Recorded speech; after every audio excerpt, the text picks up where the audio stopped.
messing with some raw dudes, wrestling, talking, raw views, previews, recaps, and interviews. Definition of professional, tell me what you expected though. Facts are checked when information's collected, yo.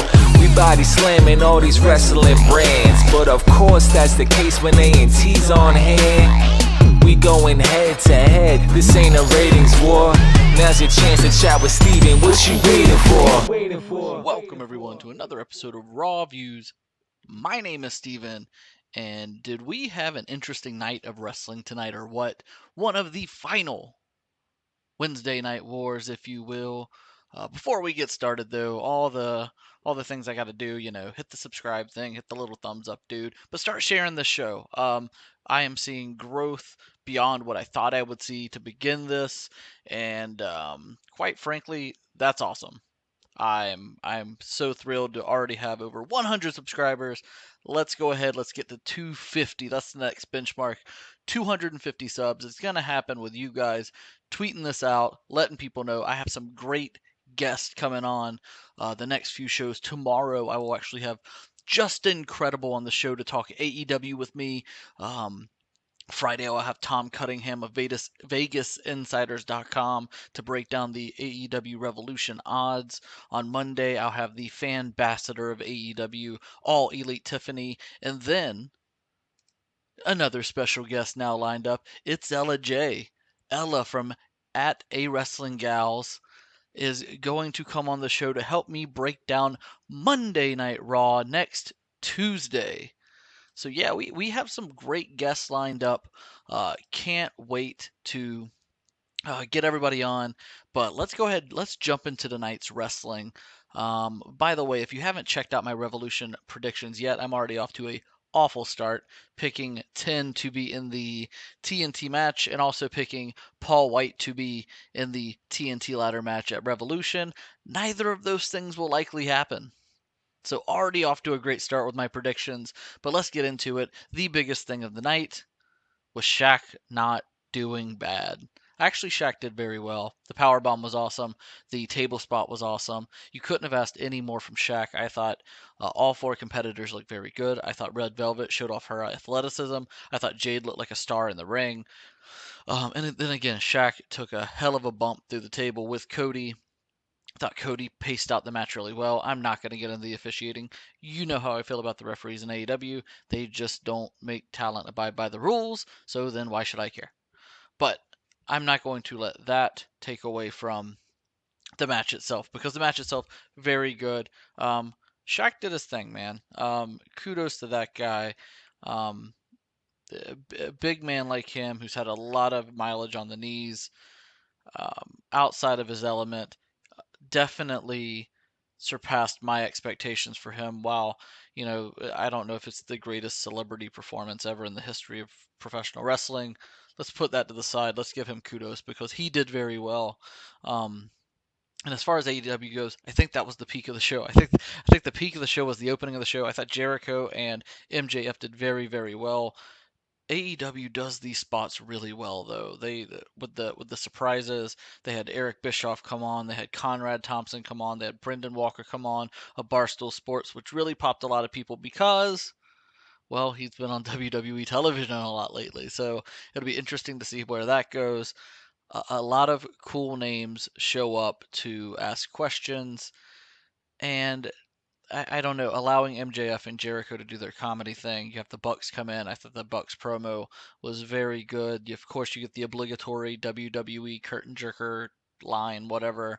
But I give or take that. I mean, it is what it is. I think you could have done it without it. Didn't think you needed it. Thought it was a strong promo regardless, right? I'm not going to dock him points for it. But I think after that, because I think that was the third segment because you had the squash match with the Death Triangle in between those two things. I think the show started to drop. Um, I'm not sure if they should have had the Jericho angle in the main event spot, or maybe Sting and Darby in the main event spot. I'm not sure how you could have constructed the show better. Again, not a bad show. It was an enjoyable show. Like if you watched it, you would enjoy it as a wrestling fan for sure. But I mean, you peaked with such a match with Shaq and Cody. I understand why you didn't want to put it in the main event spot because you really wanted to capitalize on those 8 p.m. viewers. I think that number is going to be over a million. I think segment one for AEW will do over a million. I'm not sure they hit over a million for the show because my guess is the drop between segment one, the first quarter, and the final quarter is going to be substantial, is my guess.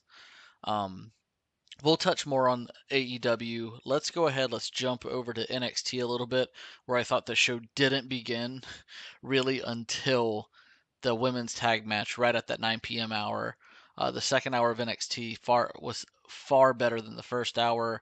Maybe it's because somehow NXT knew that AEW was going to front load that first hour of the show, so they decided to backload their show. I thought the second hour of NXT was much more enjoyable than the second hour of AEW, and then vice versa. I thought AEW was a much better show.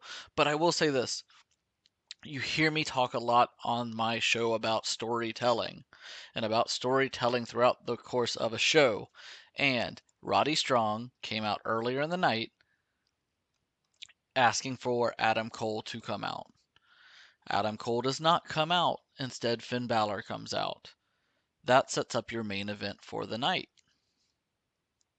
So, and that happened at, I don't know, 8:30. So probably the third segment of the show, maybe. I think it was because they have that wonky 8:08 commercial spot, which I hate. But my guess is, it's the third or fourth segment of the show. My guess is the third segment of the show.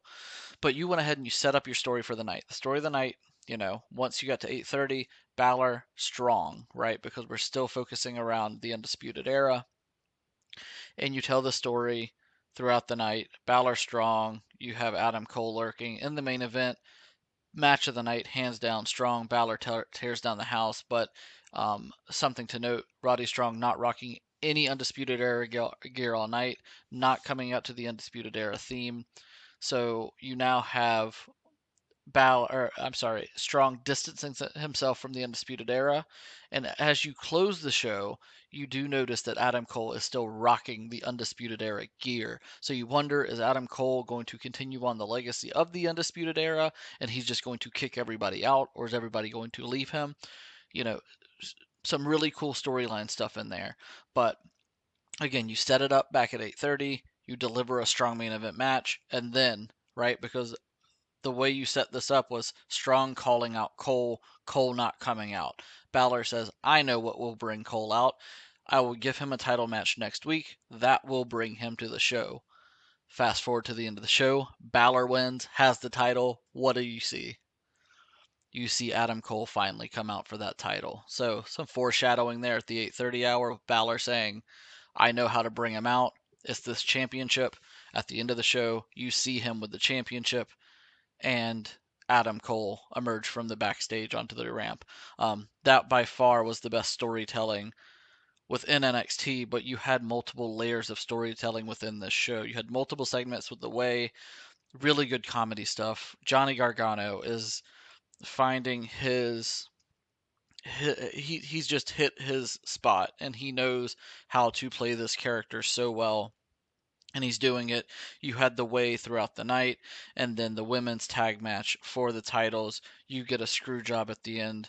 Um, Slice Wrestling, I think it was, had tweeted a video of Survivor Series 97 with Shawn and everybody walking to the arena, and everybody thought that it was Triple H or Shawn.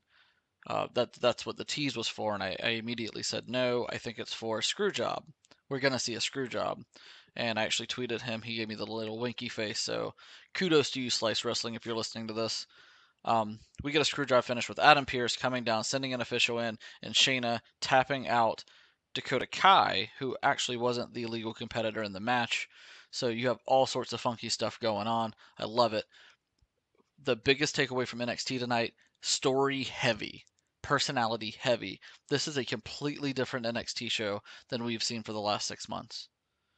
Tonight, I thought NXT was one of the stronger wrestling television shows than they've put on in some time. I thought tonight was nearly I don't want to call it perfect because that first hour was a little dreadful, but that second hour of NXT was spot on. It was great stuff. More really good Cameron Grimes. Um, I think he's money in this role as well. You had LA Knight cut a very good promo. Again, it feels like NXT is heading for a hard reset or a reboot. You get the tease of William Regal saying next week he's going to make a major announcement that will change the landscape of NXT. You have all the rumors of them switching nights. Are they going to are we going to get something with a crossover between Raw and NXT moving forward? That's a possibility, maybe. I'll have more on that over the next couple of days. So stick around. But as far as NXT goes, I thought that second hour was nearly flawless television. I thought the storyline, I thought the storytelling within the show was absolutely phenomenal. Let's flip back over to AEW now, because AEW did have a major moment in that second hour. Paul White coming out and saying that, you know, he's here. He makes a comment about another turn, heel face turn thing, haha. Um, but the most interesting thing he says is there will be a major signing at Revolution with a Hall of Fame worthy talent. This, of course, is another reason for you to purchase AEW Revolution. I love it. I think it's a really strong hook.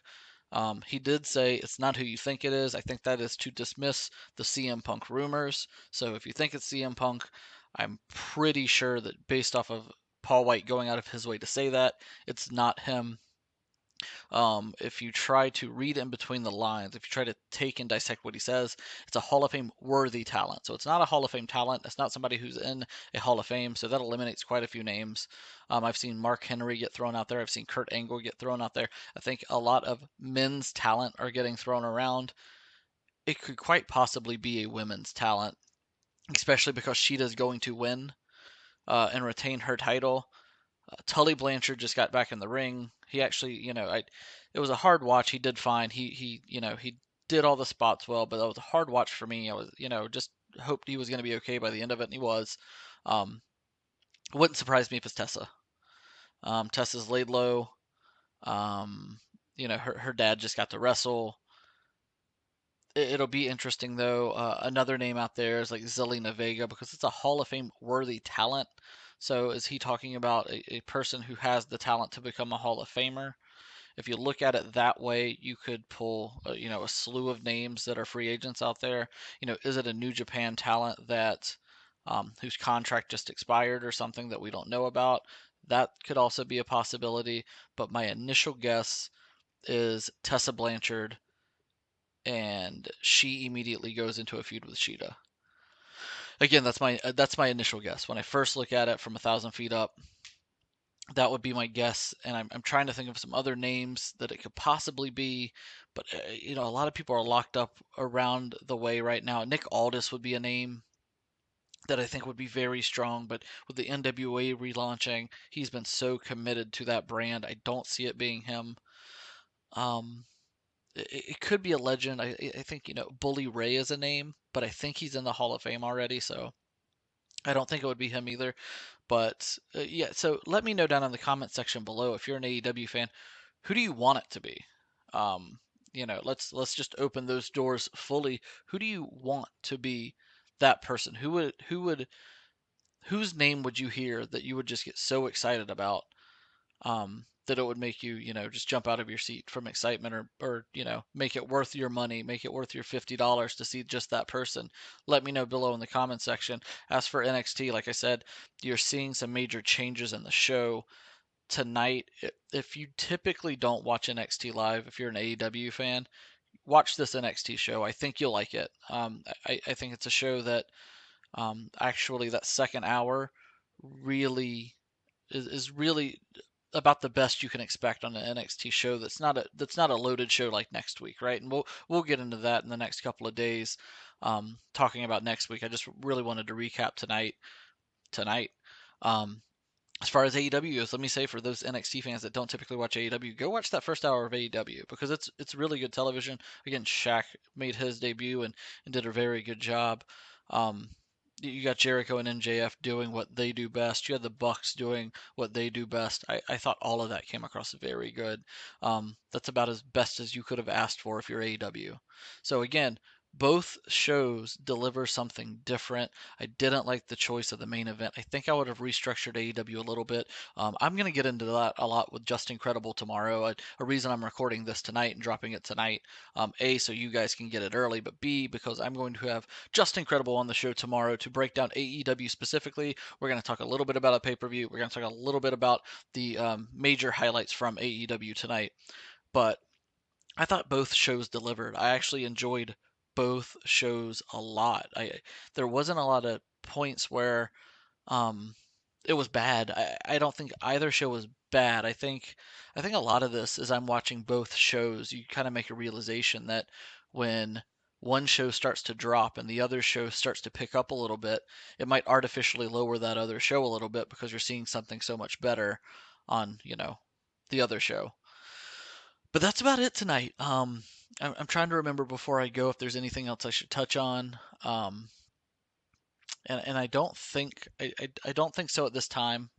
Again, tomorrow Justin Credible will be on the show. Friday, Tom Cunningham of Vegas Insiders will be breaking down the Revolution odds. I have some gaming stuff going up this weekend on the channel. Next week I have All Elite Tiffany on to help me break down Revolution, and then on Tuesday I have It's Ella J coming on to help me break down Monday Night Raw. So some great guests coming on to help me break it down. And of course, I'll continue to be bringing you this content. Keep subscribing, keep sharing these videos. Be my marketing team. I don't have $1 trillion to go out and buy a ton of Facebook ads and a ton of YouTube ads and Twitter ads to help push this out. It's going to be on you. Right? If I'm doing my part to push this out, if we want to change the dynamic of wrestling YouTube, which is what I think we can do. We can flip the script. If we show that there can be a logical and positive um, content creator out here on the streets that are doing well, more people will do it. I think a lot of people right now gravitate to hate because it gets a lot of clicks. Let's flip that script. You and me both together as fans. Let's do it. Always subscribe. You can follow me on Twitter at view_raw. I always engage with everybody. If you leave comments below, I'm going to engage with those comments. If you tweet me on Twitter, I'm going to engage with those. If you follow me, I'm probably going to follow you back. I try to follow back everybody that I possibly can. All right, we'll be back tomorrow. And until then, be awesome.